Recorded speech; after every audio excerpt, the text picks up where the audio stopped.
usual, amazing magicians trying to fool Penn and Teller.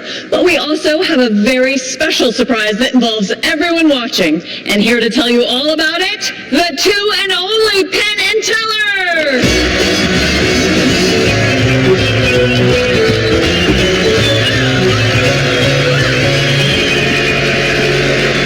Trick tonight is going to happen in your homes. I mean, all of you. Find yourself 4 cards, same backs, different faces, and you're going to ruin them. So they will ruin an old deck. But have 4 cards ready at the end of the show, and we'll make the magic happen right in front of your TV. You at home. Get ready. Yes, I saved you seats. Good, let's go. They're good. Very good ones. Remember, any magician clever enough to fool Penn and Teller wins a trip back to Vegas to perform in their famous Las Vegas show. Let's meet our first potential fooler. My name is Sean Farquhar, and I'm a professional magician. Magic is truly in my DNA. I learned my numbers from a deck of cards, which probably explains why in grade school I thought after Penn came Jack. I eat, sleep, and drink magic. Sorry, I had something stuck in my throat. Every job I ever took ended up going back towards magic. I worked in a pizza place, and I was doing tricks with the pepperoni. I would entertain the people who watched through the window. Actually, it's my second time on Foolish. We have no idea how you got them. It was probably the best performance experience I've ever done next to winning the World Championship. I never imagined I'd fool him the first time. It was a long shot, but then winning the Powerball's a long shot, and there's always a winner in that, too. For the first time ever, we're bringing back someone who already fooled Penn and Teller. Here to see if he can do it again, please welcome Sean Farquhar. Wow. Back on the Foolish stage, you know the first word that comes to mind? Deja vu. Gentlemen, if you recall, the last time I was here, I was the world champion of card magic, and I did a card trick, and for me, it was an awesome memory. And speaking of awesome memories, that's what I'm going to demonstrate tonight. With the help of Allison. Would you mind helping for a moment? Oh, thank you so much. Allison, I have a book. This is The Adventures of Sherlock Holmes. I want you to take a look at the book and make sure that all the pages are different, that it's not one page repeated over and over again. Every page is different in the book. It's a real book, yes? Yes. There are 200 and some odd pages in there. Average page has between 200 and 250 words, which means there's somewhere between 40 and 50,000 words. I've memorized them all. Every page, every paragraph, every sentence, and every word. And you're going to test me. Sound like fun? Sure. Allison, pick any page you like in the book. Tell me the page number, and I'll tell you what's written on it. Okay, 102. 102, it's excellent. The first 2 words that appear on 102 are Sherlock and Holmes. Am I right? Yes. I am, yeah. I should point that out. The top of every page says Sherlock and Holmes. It's a gimme. This is way too easy. And you see, I can see the pages, so it's not really test conditions. Okay. I gotta go. Yeah, if you do that, it just makes the book happy. Here's what we'll do. We'll do something a little bit different. Test conditions. We'll turn so we're not facing each other. In fact, we'll stand back to back. Yeah, shoulder to shoulder, cheek to cheek. Oh, hey, you work out. Okay. I want you to open the book to any page you'd like to now. A different page, because I already saw stuff on that page. Okay. And once you've made a decision, say, Sean, I've made a decision. I've made a decision. That's awesome. I'm happy with the decision. Are you happy with the decision? Sure. Good. Now that we're both happy, I want you to be more like my wife. And even though we're both made the decision and we're happy, I want you to change your mind again. Okay. Is that too close for home? Yeah. All right. Are you on a new page? Sure. For the first time, what is the page you're on? 64. 64. Is there any way you would have known that you were going to be on 64 tonight? None, right? No. Good. I want you quietly, just to yourself, to count the number of paragraphs that are on page 64. This was a lot easier when I was younger. Okay. 64. Yeah, on that side there's 1, 2, 3, 4, 5. 5 paragraphs, am I right? Yes. And the first line is actually the middle of a person's name. It begins with like von Ormstein, the Grand Duke of Castle-Feinstein, am I right? Yes. Yeah, it's continued from the page before, which the last 3 words on that page were like William Gottschalk Sigmunds. Is that right? Yes. Imagine that I'm able to actually discern those pages as quickly as that. Oh, it's okay, we'll go to another page. We'll go to another page. So back together, back to back. Now go to a different section, maybe another 10 pages, 20 pages up, wherever you'd like to. Go to those pages and tell me what page you're on now. 140. 140. That's an excellent choice. 140. Okay, count the amount of paragraphs that are on page 140. 140. Oh, this is good. There's like a lot. There's like 11 of them. Is that right? And the second paragraph says like, good night, Mr. Sherlock Holmes. Yeah. Which backwards would be like, Holmes, Sherlock, Mr. Knight Good. Is that right? Are you cheating? Is that right? Yeah. If you go, okay, just a second. What did you say? Are you cheating? I feel your back moving. I'm moving a little bit. It's because I'm just thinking. Okay, let's try it again. Go to another another page, a couple more pages forward maybe, just so that we're 100% sure that you're on a new page and you're happy. Okay. What page are you on now? I'm on another page. I'm not so happy. Oh, which one? 136. 136, that's an excellent choice. 130, about there. 136, 136, oh, it's on the left-hand side. The first word, the largest word on that line is the word window, am I right? Yes. It's pretty amazing, isn't it? Think about it. I just used my mind, Allison. In my mind, I was able to discern exactly what it was. Think about it. I mean, the chances of it. I mean, look at the book. Go to open up to the 137 again and take a peek. Wait, yeah, go ahead. I could feel you Moving a whole bunch, yeah. It was my job, 137. And you can see. And I really don't. Oh, yeah. Yes, I counted. 1, 2, 3, 4. There's a book. Yeah, I know there's a book. You know they have their eyes open. Oh, yeah. Maybe I didn't understand the show. I know it's supposed to be fool us, but I was more like enjoying fooling you. Well, I'm an easy target, but I'm not that. Well, should I share? Yes. Oh, my pages are blank. The entire book is blank. Do you like the glasses touch? I thought the glass touched nice. There's not even like glass in the glasses. I just. Sean Barker.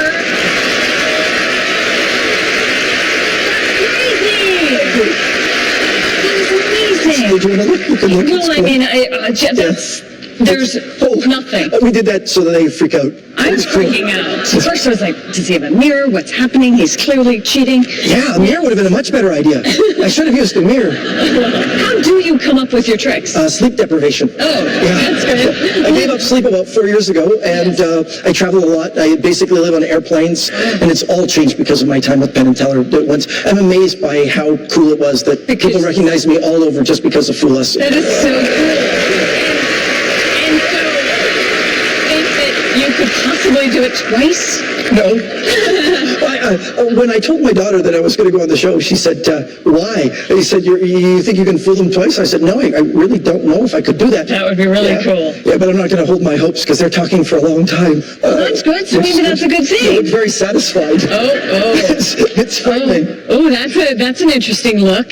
Penn Teller, did he fool you? You rat bastard. There he goes again. Is that a code word or is that a good thing? Do you think you are playing with children? No, sir. There are people at home who are going, oh, he switched the books. And you're thinking, oh, Penn and Teller. They're going to say, he switched the books. And then you're going to do something like open up your coat and show there's no other book there. Or you're going to take off your shirt or drop your pants or do something like that to show there's no other book. Or maybe there is another book and that's blank too, just to make us look like fools. But you pig dog. Fool us once, shame on you.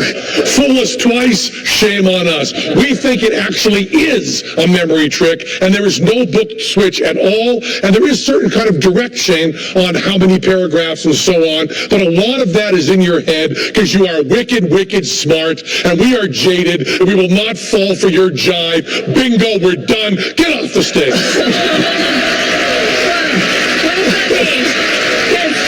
I feel like if you did fool them, they might take out a restraining order on you. Frank will tell him, but I can't remember my phone number. Oh, you didn't ask for your phone number? That's not Sherlock Holmes.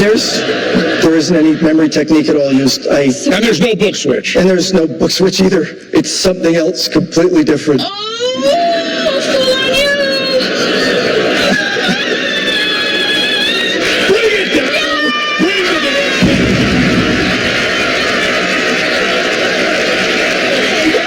And you, sir, will be on the show again over my dead body.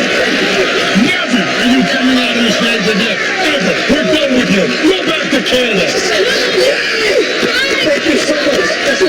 Amazing. That is so amazing. That is so fantastic!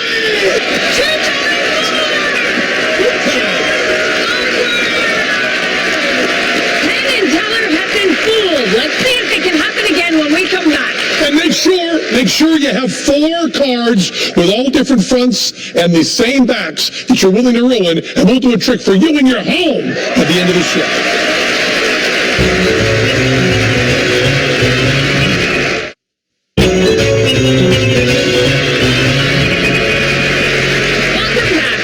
We've already had one act fool Penn and Teller. Do I hear 2? Let's meet our next potential fooler. On my Michael Kent from Columbus, Ohio. I do a stand-up comedy magic show. My show's really high energy, but I'm sort of a smartass. Can I say that? I think of it as like the magical embodiment of a smirk. When I was young, I was fascinated by magic, but drumming was my main thing. I think that learning to play the drums as a child has really helped me learn magic.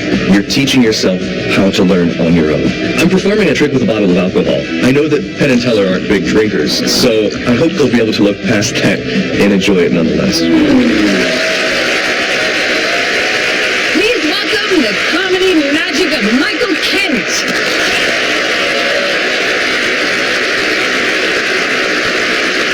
Would you like to see something amazing? Say yeah.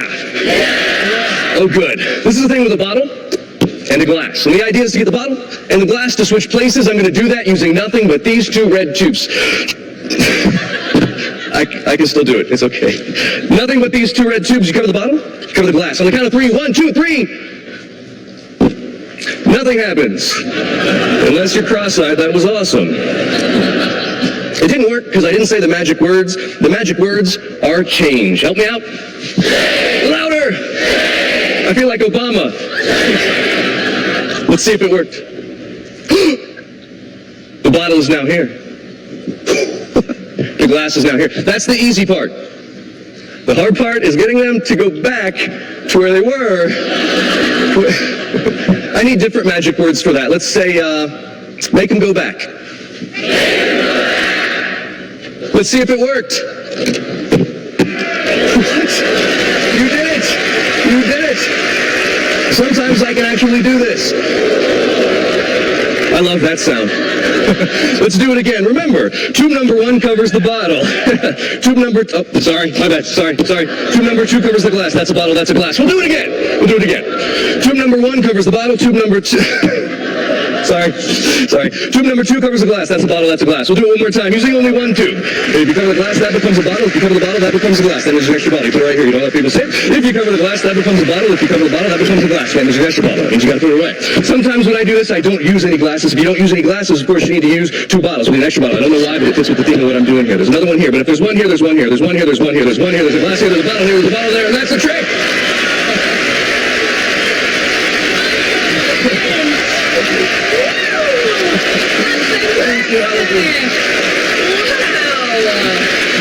Will you come shopping with me? Yeah, It would make it so much easier.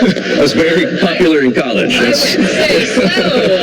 Now, you told me a story backstage about when you were doing a trick and somebody was a very good audience The member. strangest thing that ever happened to me. Yeah. I was bitten. So you never expect to be... No, it was a grown human woman person. The woman really wanted to see the coin that was in my hand, and it wasn't time for that. And so I pulled the hand behind my back. The next thing I felt, she ran around me and bit my hand. Have you ever been bitten acting? Well, I was on a show called Buffy the Vampire Slayer. It was scripted. That makes sense, yeah. I think I did some lighting, so it was Everything was easy. It was good. On a happier note, what's your dream, sort of venue? Being live on stage at the Rio All Suites and Hotel and Casino. In Penn Teller.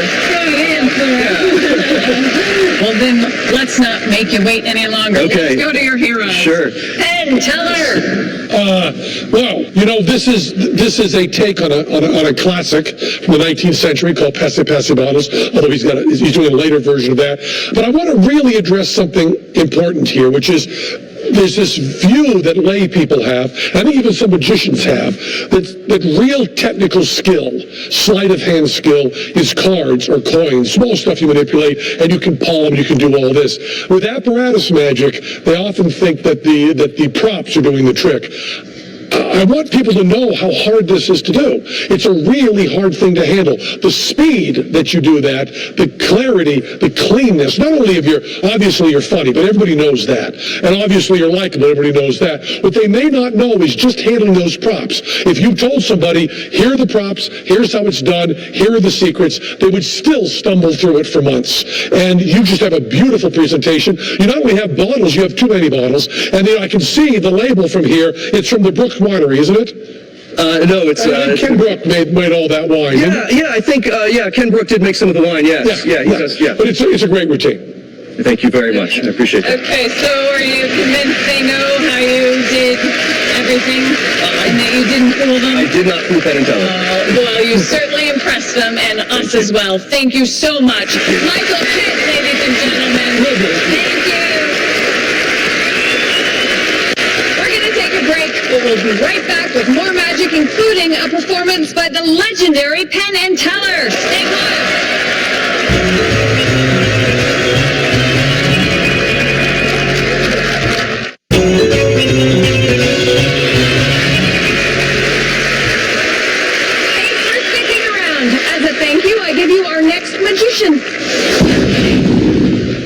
I'm Nathan Burton. Since I was a little kid, I knew I wanted to be a magician. If you're a magician, Las Vegas is the magic mecca of the world. I'm very lucky that was a family business. I had my mom, who's in charge of accounting. I got my sister, who's in charge of the lighting, the sound. And my wife's in charge of the showgirls, the choreography, the costumes. And I actually have my son in the show. He's in charge of being a baby. My style is I come out, I hit him hard, I do some big stuff. I make 4 showgirls appear out of an empty box, the very first thing of my show. Penn and Teller, we bring in some big illusions, bring in a couple showgirls, and we might just blow you. Please welcome Nathan Burton. Thank you very much. Wow, thank you very much. Well, it's a pleasure to be here. And I got to tell you, growing up as a kid, I got in all kinds of trouble growing up. I remember on a Friday night, my friends and I, we'd go to the local grocery store, go inside, we'd buy maybe 100 rolls of toilet paper. We load up in the cart, we'd pay for it, put in our car, drive through the neighborhood, look for a friend's house. If no one was around, we'd take all the toilet paper, throw it up in the trees, and we used to call it TP in our house. Well, the problem was we couldn't do it fast enough, so we came up with a little invention, and I want to show it to you guys. Here we go.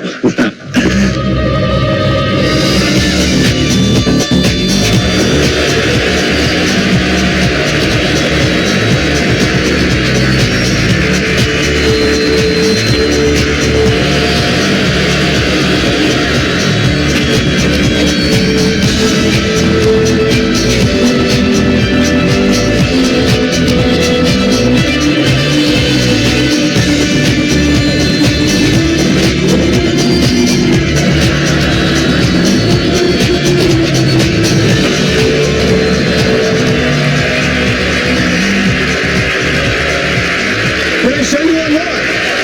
Yes. Please welcome to the stage the lovely Stacy. Everybody say hi, Stacy. A little magic marker. Stacy's going to come out to Penn and Teller. Kind of like a card trick. I actually need Penn for you to sign Stacy so we know there's no copies, there's no twins, there's no duplicates. Oh my so goodness. please sign on her arm. Anything you want. You can change markers. You can do whatever you want. Something that you'll recognize so you definitely know it's Stacy. What is he going to write?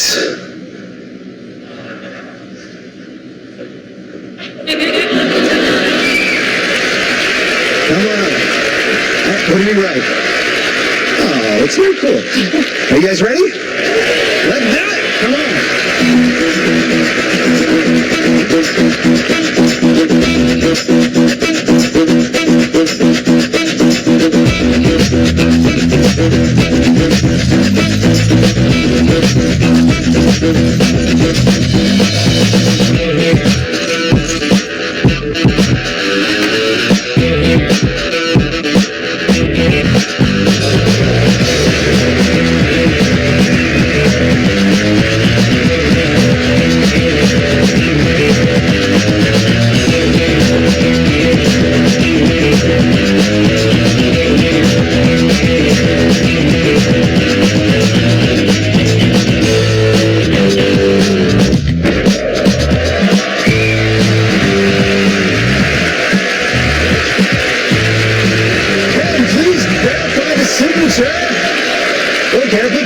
Verify, is that, Yes. thank you very much.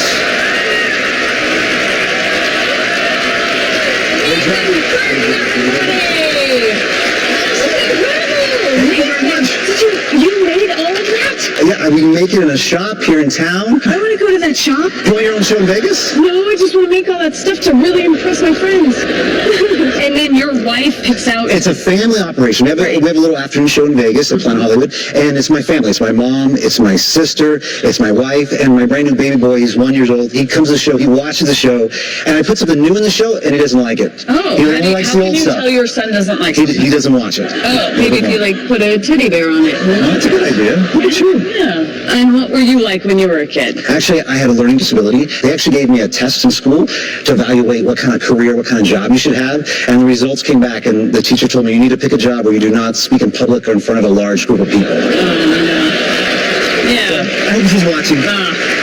Penn Teller. Oh my goodness! Oh my goodness! Boy, we all work in Vegas. Nathan works in Vegas here with us. We know some of the same people. So actually, I know Stacy. We travel the same circuit, so I know she's not a twin.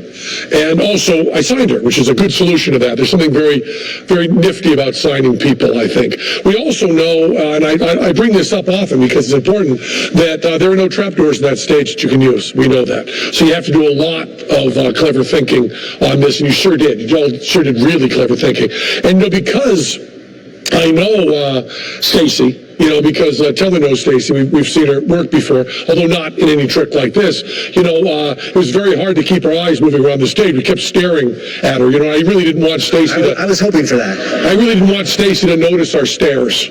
As we were staring at it, both of us we didn't want her to notice the stares. Thought that would have kind of ruined the trick a little bit. And as far as the police officer in the toilet, your strong political statement there... Hotel security guard. Hotel security guard. Sure, that's okay then. We also have a little drawing on that one too, so I'll look up and show you that, and I'll come up and talk to Allison while we're doing that. Oh, it's okay. We've talked before. I really like it. Once when I was in magic camp. A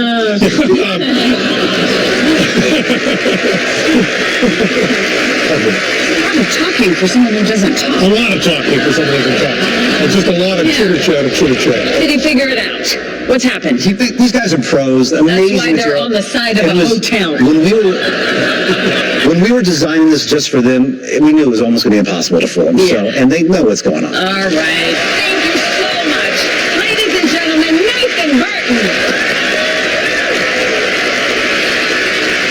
Don't go anywhere because we've got more magic for you. And remember, later in the show, you get to do a trick with Penn and Teller.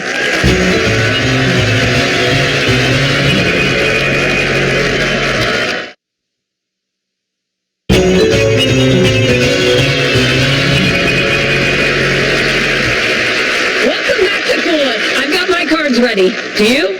You're going to need them if you want to do a trick with Penn and Teller later in the show. Meanwhile, it's time to meet our next act. My name's Nathan Comarsh. I'm from Orlando, Florida. I'm an entertainer and have been for all my life. Both my parents are artists, so I grew up in a house where you really felt like anything was possible. I got my start doing magic in a small local comedy club, a bunch of drunk people, and learning to perform in that environment made me able to go in front of really any group anywhere. The most important element is sitting right where my audience would be and trying to give them what I would want if I was sitting there. The power of magic is that when it's done well, it gives people such an experience that they're not used to, that mask that we tend to wear just kind of falls away for just a second, and we're really able to connect with people.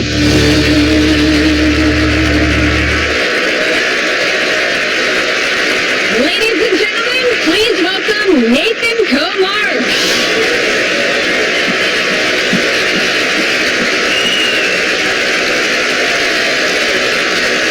Such a thrill to be here on Fool Us, where the most famous magicians you've never heard of leave the safety of our parents' basements for an epic showdown on TV. In other words, this is the Hunger Games for 32-year-old virgins. And ladies, just so you know, I'm 33. We live in an amazing time. I get the answer to almost any question by reaching my pocket, giving my phone a couple taps, but imagine technology's next step. I want something, it just appears. Tonight, you're going to be the first people to experience this. You're going to think of something. My challenge is to make whatever it is you can imagine, bearing in mind it's a family show, real. But it must fit inside this glass jar. Penn Teller. If you would just kind of take a moment, make sure there's no way in. I'll leave it with you for a few moments. Make sure there's no way in or out of the jar except for the top. Yes, please, absolutely. By all means, yeah. Make sure there's nothing in the jar but the faint aroma of the Las Vegas Strip. And as we're doing that, I should emphasize, no one here is in on this. Nothing's been set up, so that you guys know that we're going to make the process so random, it's completely out of my control. Each of you has a card and a pencil.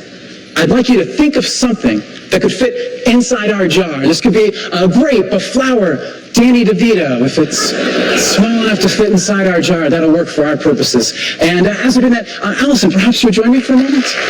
So we have many hundreds of possibilities, Allison, but we're only going to need like 20 or 30. So I'd like you to take this plate and please go out amongst the people, get like 20 or 30 of those back, and I'll ask you back on stage in just a moment. And as she's doing that, Penn Teller, how is our jar looking? Looks great. It smells good, yeah? It smells like root beer barrels. Oh, yeah, absolutely. That's desperation you're smelling there. Right into Las Vegas. And this is our target, so whatever you guys dream up will make itself inside this space. I won't even touch it. In fact, we're going to leave it isolated in a series of boxes about 10 feet off the ground. So we got a jar inside a box, and inside a box just about 17 feet above the earth. And it looks like Allison's got a fair number. And Allison, perhaps you join me. The people will show their love for you. It's good to see it. And Allison, please, just set it down and step back into my office. So we have hundreds of possibilities. No, you can join. You can stay. She stay, guys. She gets to stay. She gets to stay. As random as we can be, and in fact, Allison, and let's step into the light, shall we? And so we'll just kind of turn your head, reach inside, and grab one for us, Allison, and hold it tightly against yourself. Just keep that card very nice and warm. And as she's doing that, let's see what might have been. So we have a few different possibilities here. So we have dice. We have a dollar bill. Not terribly ambitious. Yahoo! I'm not sure what that means, but Penn Teller, I'd like you guys to hold on to this as well, so make sure there are many different possibilities, because had her fingers moved just a little bit differently, Allison would be holding on to a different card. Whatever Allison's holding on to, I have to make it real. In a jar, 25 feet.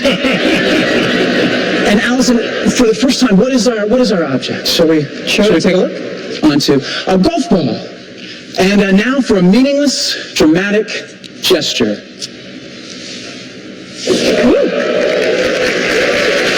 It gets better, guys. It gets better. It gets better.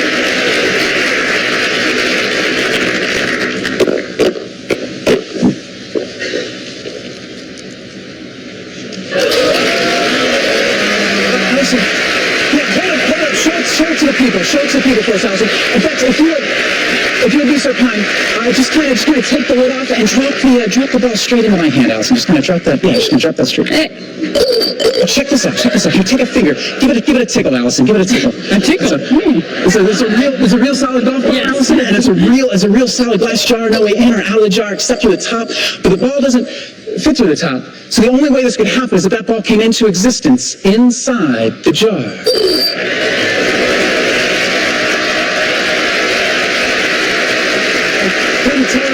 We have a gift for you gentlemen as well. Thank you so much. That is amazing, Nathan. Come march, everybody. That is really amazing. I just want to go, nah. All right, well, gentlemen, stop playing with your balls. Okay, wow. Okay, we don't believe in the supernatural. We do not believe in the supernatural. We are known for not believing in the supernatural. But I think there was some work of the devil here. I do think there was some work of the devil. We are acquainted. We are. Yes, there was some work of the devil. You may have borrowed, actually, a shirt or a tie or a handkerchief from the devil, as a matter of fact. Yes, absolutely. In order to be able to do that. Now, I was very interested in the growing height of that pole. Yes. You started out saying it was 10 feet high. Yes. Then it was 17 feet. And then it was 25 feet. And yet, it seemed to me to be getting lower instead of higher. Because to put that in there, you needed a chair. But to get it out, you just reached up, because I think part of the pole fell in a little bit to Herbin's ditch. There was a little bit of a depression there that fell in there, that you needed the chair to get up, but not to get it down. So I think it was all the work of the devil. It was, 100%, 100%. And the golf ball in the jar, I sure hope you could buy these things. I don't know how you did that. There is a secret to that, but you guys got so much of it that Okay, thank you. So you agree that they know everything? There is no... Absolutely. Well, thank you, Nathan Comarsh. Everyone, Thank you guys. for entertaining us so much. Thank you guys. Thank you. All right, this is your last chance. Go find an old deck of cards and grab 4 of them. When we come back, you will be performing a card trick with Penn and Teller.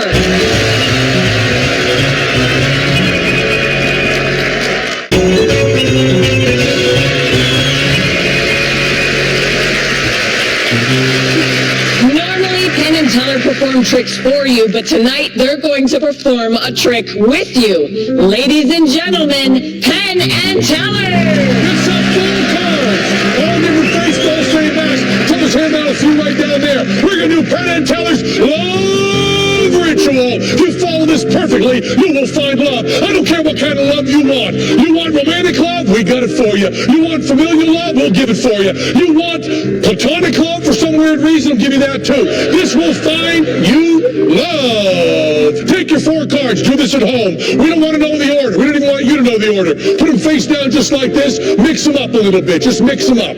Mix them up so you don't know what order the cards are in. That's important. Now follow what we're doing carefully, okay? Watch Teller or watch me, but hold them landscape mode, parallel to the floor, just like that, the long way. Now fold them in half. You're going to weaken your backbone to find real love. Fold them in half just like that. Fold them perfectly and then crease them. And once you've creased them like that, fold them back the other way and crease them again. Now it may look to you like all you're doing is weak in the middle of these cards, and that is all you're doing. Keep folding them back and forth till they're nice and weak in the middle. All 4 of them right together just like that. When they're nice and weak, you take them and you rip them as a 4 all together right down the middle just like that. You got 4 half cards in one hand, 4 half cards in the other. You do not know the order of them. We do not care what half you put on top of the other. Put one half on top of the other, just like that.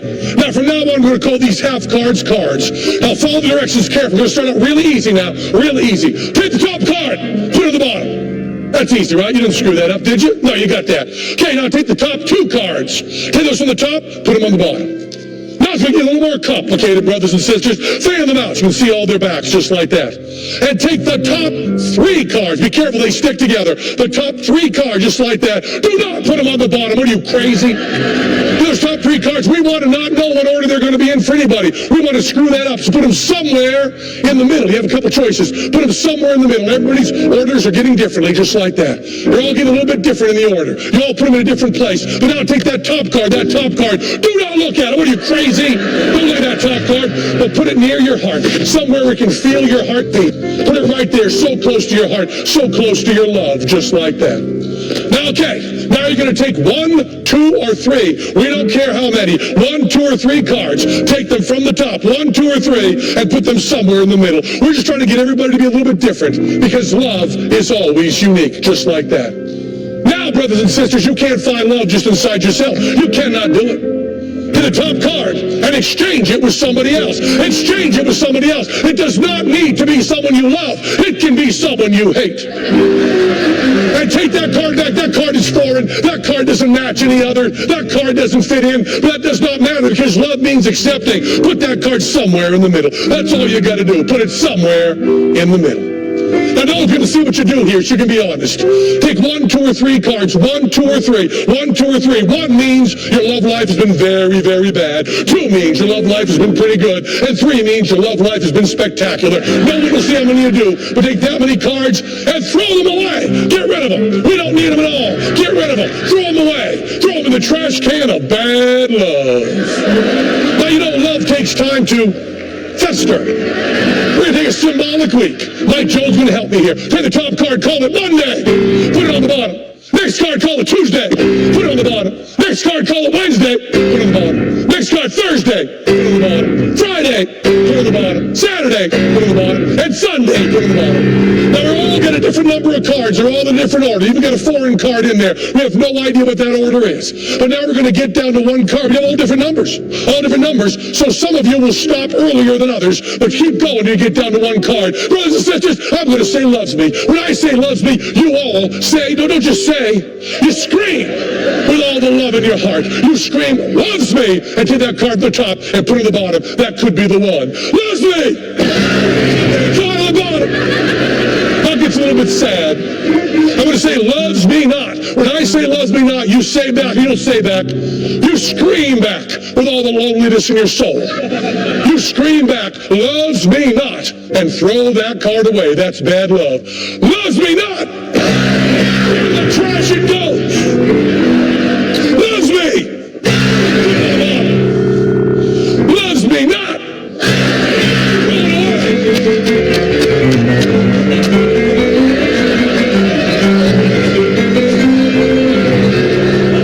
Minnesota 1978, wasn't it?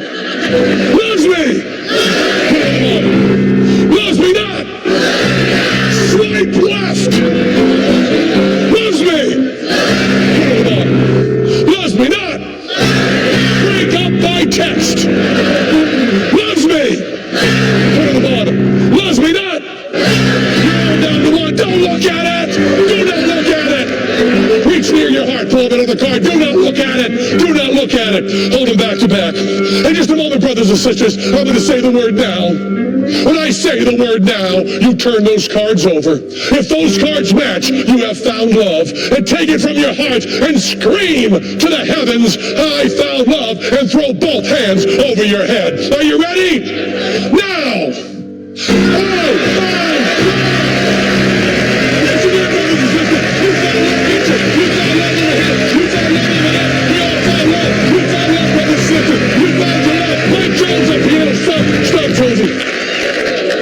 I see someone here didn't find love.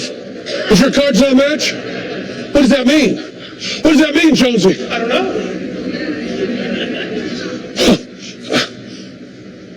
It certainly doesn't mean you're too stupid to follow simple directions.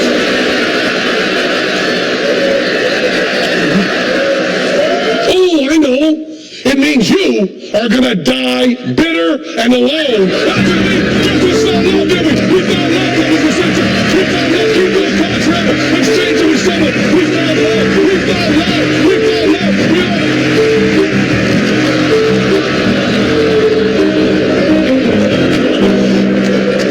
Doesn't necessarily mean you're going to die bitter and alone. All right, now our night is complete. Come back next week for more Penn Teller